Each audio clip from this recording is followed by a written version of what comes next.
All right, please label your notes as vertical asymptotes. Yes, I know. That's a tricky word. Vertical asymptotes. Now, asymptotes, you see the P in asymptotes? A-S-Y-M-P-T-O-T-E. It's silent.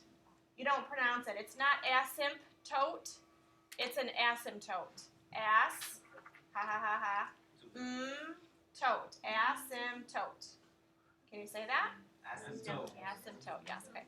So what we're going to do is find asymptotes. But before we even talk about asymptotes, we need to talk about what are they? What is an asymptote? So what I would like you guys to do is, I'm going to show you with an example, and I'm going to show you actually graph it here in just a minute. But what I would like you to do is write this example down, please. Let's say we have x plus 5 on the top, and on the bottom we have x squared minus 25. So we just talked about this a moment ago. What do we have going on in the denominator? A difference of squares. Very nice. We have a difference of squares. We have a perfect square minus a perfect square. So if you were to find the domain of this rational expression, you guys would factor the bottom. So what does the bottom factor to? X plus 5 and x minus 5. That's what it factors to. Difference of squares. Square root of 25 is 5. The square root of x squared is x. So it just so happens that when you're subtracting perfect squares like that, they factor very nicely into x plus 5, x minus 5. All right. So what can the domain not be? Cannot be positive 5. Cannot be negative 5. So in other words, we would say x cannot be 5, comma, negative 5. I'm okay if you guys just want to put the little plus. Actually, you know what? I just realized. Yes, that's right. Positive, negative 5. It can't be positive 5, can't be negative 5. All right, now, didn't we talk about this yesterday, about simplifying expressions? Did we talk about that a little bit? So if there was something on the top that we could cancel out with the bottom, we did that? Do you remember doing that? Yeah. Okay. So we have an x plus 5 on the top, and we have an x plus 5 on the bottom. I'm going to cancel them out. So go ahead and cancel them out. What are you left with? Yes, we are left with an x minus 5, but it just so happens that that x minus 5 is in the denominator. X minus 5 is in the denominator. So what goes in the numerator?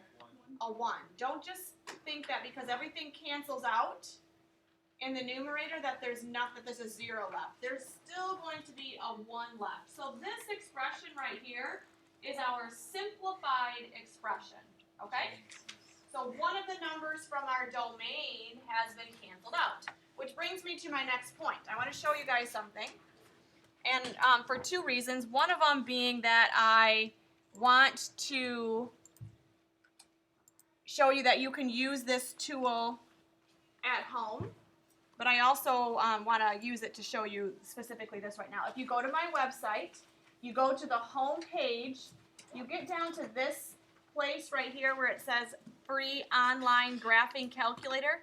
If you click on it, it will bring you right to this graphing tool. Pretty cool, works really well. The only thing about it is that you can't add and subtract and multiply, just do basic computations on it. It is for graphing purposes only, okay? But if you're at home and you need to graph something and you have internet access or a phone or whatever, feel free to use this.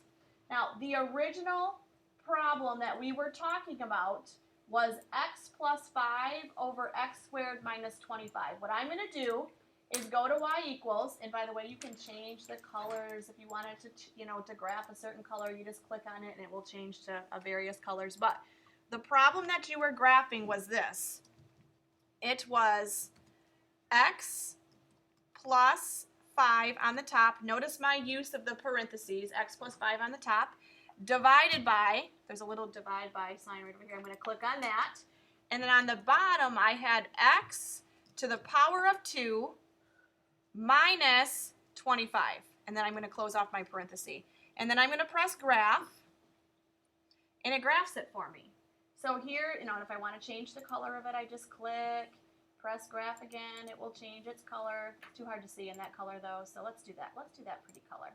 All right, so we have this going on. Do you see this crazy-looking line going on in your graph? What do you think that probably is? The vertical. The vertical thing. Vertical asymptote. Vertical asymptote. Very good. Very nice. That's what it is. It's called an asymptote. Now, even though this graph does not look like it, this is what's happening. There is this line right here. There's this line right here that's called an asymptote. And that asymptote is just, it's like an imaginary line that a graph is approaching but never touches.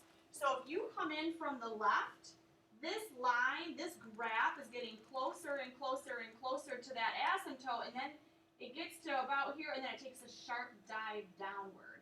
And in theory, this graph never touches that asymptote. It never ever touches it. It just gets closer and closer and closer and closer and closer to it, but never touches it. Same thing happens if you come in from the right. If you're coming in from the right, you get to here, and then it takes a sharp turn up, the graph heads up in a positive direction. So it's getting close to this asymptote, but it never touches it. Are you with me? Yeah, okay.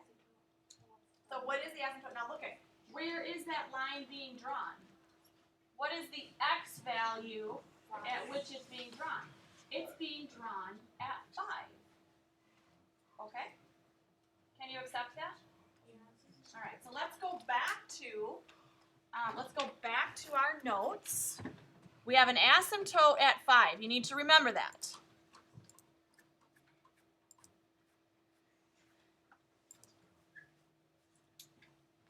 So if we go back to this and we have an we knew by looking at that graph that we have an asymptote of 5. Well, look what's going on in our denominator right now. We have x minus 5 in our denominator of our simplified expression. Are you with me here?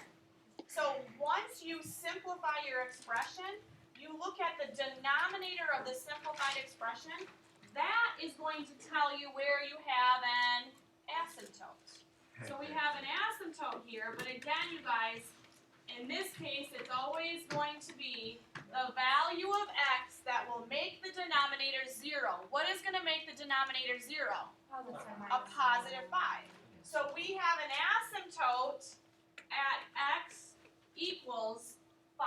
Now, this is the difference. When we talked about the domain, we said, okay, we know that x can't be 5 and it can't be negative 5. We simplified it, and we're going to use our simplified expression to find an asymptote. Notice this, I did not write this. I did not say x is not equal to 5. You are writing the equation of a line right here. An asymptote is a line, and it has an equation.